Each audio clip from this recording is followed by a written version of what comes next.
Muy buenos días, estas son reflexiones dominicales con el Dr. Ernesto Coop y hoy es el 18 de noviembre de 2018. El texto de hoy se encuentra en la primera carta de Juan, capítulo 1, versículos 8 al 10.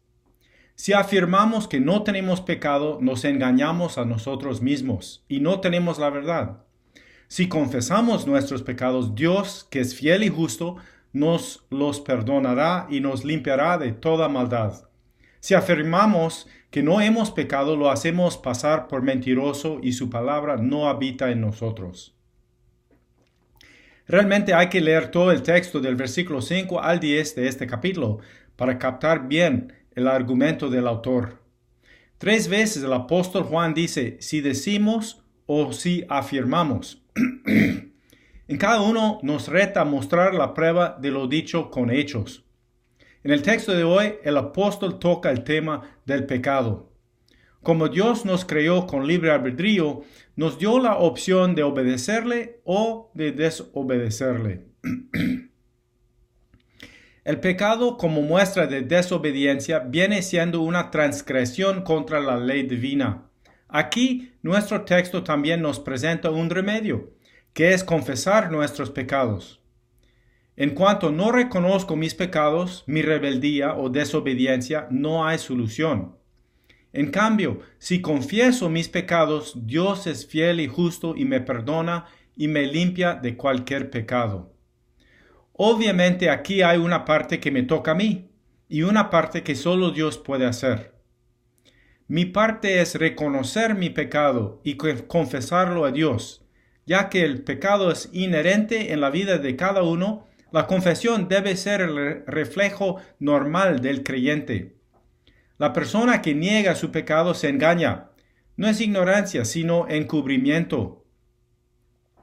La parte que solo Dios puede hacer es la de perdonar y limpiar. Dios puede perdonar, o sea, ya no guardar aquello en mi contra, lo suelta, pero también puede limpiar o purificar al pecador que confiesa su pecado. La purificación tal vez no elimina todas las consecuencias del pecado, pero quita los efectos residuales y las consecuencias que esclavizan, y entonces vuelve la esperanza para el futuro. Mínimo, el autor no quiere que tengamos una actitud despreocupada o arrogante en cuanto al pecado.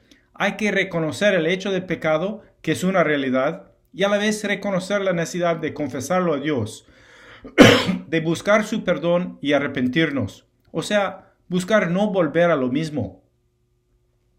No puedo tratar el pecado en mi vida como si no tuviera importancia, y al confesarlo debo hacer todo lo posible para no volver a cometerlo, o sea, madurar espiritualmente y vivir conforme al ejemplo de Cristo. El arrepentimiento verdadero produce un cambio. Una tarea para la semana. Esta semana seamos honestos con la realidad que vivimos. Somos pecadores.